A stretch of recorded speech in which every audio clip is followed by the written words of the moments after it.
ada wali itu yang satu jadi wali karena sholat di shaf awal, keren kan, shaf awal fadilahnya utamanya kan luar biasa.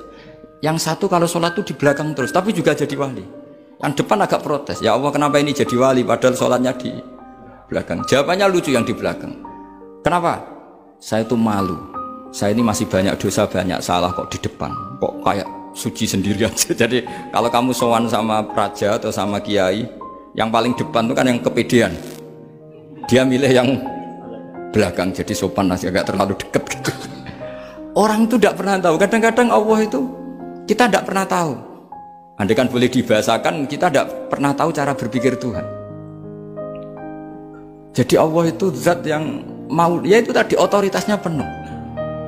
Makanya saya pernah cerita di mana-mana, di kitab-kitab yang saya baca itu ada dua orang yang ahli neraka, sudah di neraka. Ini sekaligus ijazah, saya ulang lagi sekaligus ijazah, bisa dipraktekkan nanti itu. Setelah itu dua orang ini dipanggil ke surga sama Allah. Allah itu tanyanya ya aneh, enak di neraka? Ya udah enak di neraka. Ya gak enak di neraka, kok ditanya enak enggak, ya gak enak. Ya sudah kembali lagi ke neraka, lari kencang-kencang, lari menuju neraka, lari. Sama Allah dipanggil lagi, loh kenapa kamu semangat? Ya Allah, saya ini kapok, saya ini trauma. Dulu ketika engkau perintah, saya ini lelet sekali, disuruh sholat lelet, disuruh zakat lelet. Maka ini dengan perintah saya semangat supaya nggak ngulang kesalahan yang sama. Akhirnya sama dipanggil, ya sudah di surga aja, di surga. Karena semangat lari menuju neraka. Maka ini ijazah nanti kalau di mahsyar ya, ya kamu dipanggil, ayo masuk neraka, harus apa? Semangat, semangat, harus semangat. Oke pasti semangat. Lah repotnya kalau nggak dipanggil lagi. Akhirnya barokahnya semangat itu dia di surga. Kita tidak pernah tahu cara berpikir Tuhan, nanti kan boleh dibahasakan seperti itu. Yang satu, ayo kembali lagi ke neraka, tolah gitu, jalan noleh lagi, sampai itu gak semangat noleh lagi. Terus ditanya sama, kenapa kamu tolah gitu? Saya tidak pernah ngira ya Allah, ketika engkau panggil di surga, kemudian engkau kembalikan lagi ke neraka. Ya sudah kamu di surga saja, barokahnya husnudzon.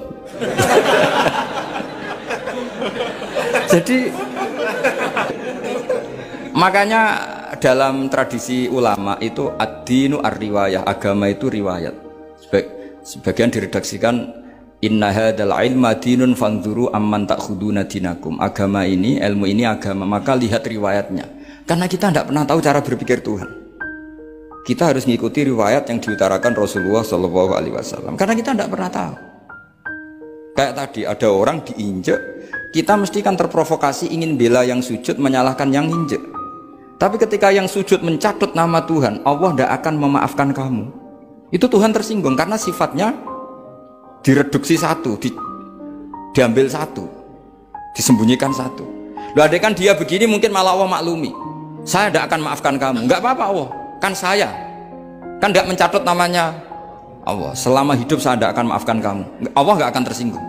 Karena dia sebagai manusia tentu punya dendam, punya rasa mangkal, punya emosi. Tapi kalau ketika bilang Allah tidak akan maafkan kamu, berarti dia mencatut statusnya Allah. Dan Allah disifatkan hanya satu dari sifatnya Allah, yaitu hanya sifat menyiksa. Padahal Allah punya sifat memaafkan. Ini hati-hati bagi orang-orang soleh, orang-orang yang terlalu berpikir keras dalam Islam, nggak boleh seperti itu. Masyhur itu kan, ada satu perkampungan yang sering secara masif terstruktural mau menghabisi Nabi. Yaitu namanya kampung Usoyyah, Ro'lan sama Zakwan. 3 kampung ini sering koalisi mau menghabisi Nabi. Sampai Nabi sering kunut nazilah, Allahumma an Ro'lan wa Zakwan wa Usoyyat asad Allah wa Rasulah. Sering dipasutkan gitu. Tapi Allah malah menurunkan wahyu, Muhammad, kamu tidak boleh intervensi saya seperti itu. Bisa saja mereka dapat hidayah. Semenjak itu Nabi meninggalkan kunut nazilah. Terus, dan sebagian ulama mengatakan itu awal diturunkannya ayat laisalaka minal amri syai'un au yatuba alaihim au yu'adziba. Jadi ini sekaligus lagi-lagi ini bab khitab. Jadi ya seperti kita punya, makanya orang itu tetap donga ya muqallibal qulub tsabbit qalbi ala din, karena otoritas itu bagi yang punya.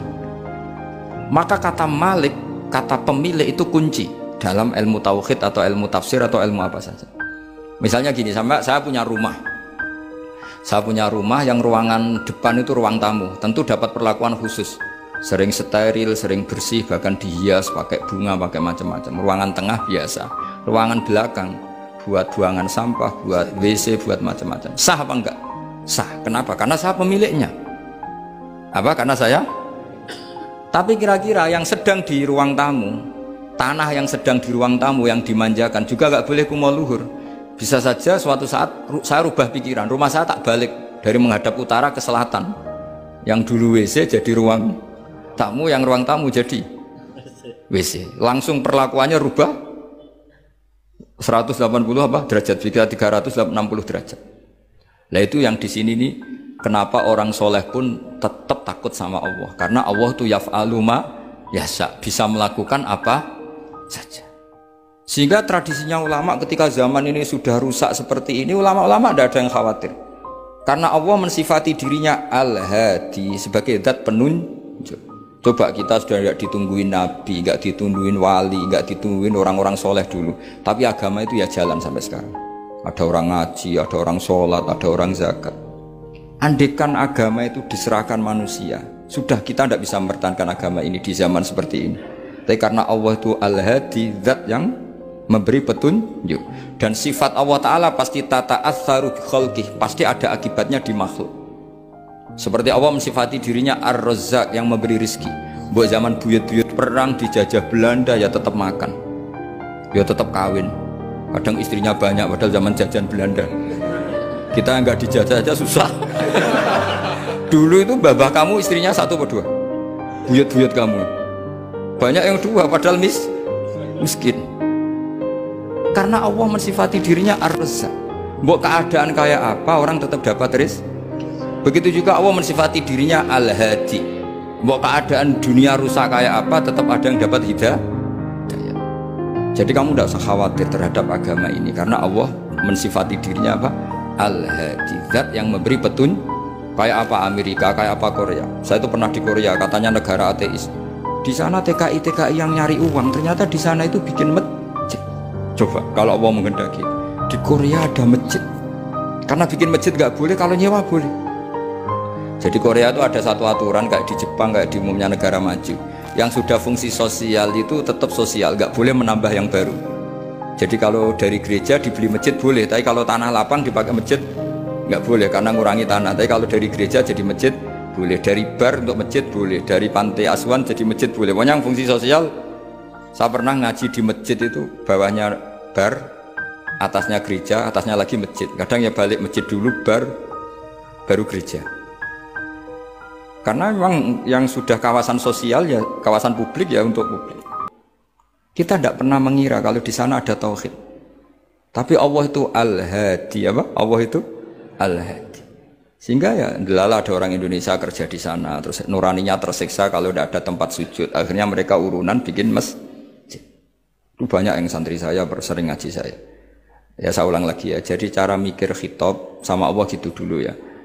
Enggak boleh kamu berpikir khawarid yang membatasi kekuasaan atau hidayatnya Allah Subhanahu wa ta'ala.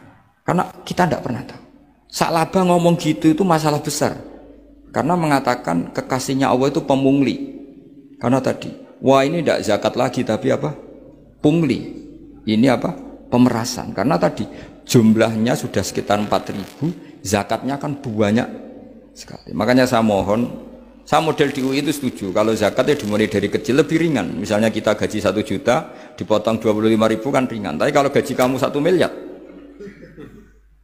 kan mendingan untuk bayar supir, buat yang jaga gudang, kan mesti pikirannya sudah macam-macam daripada dipakai zakat.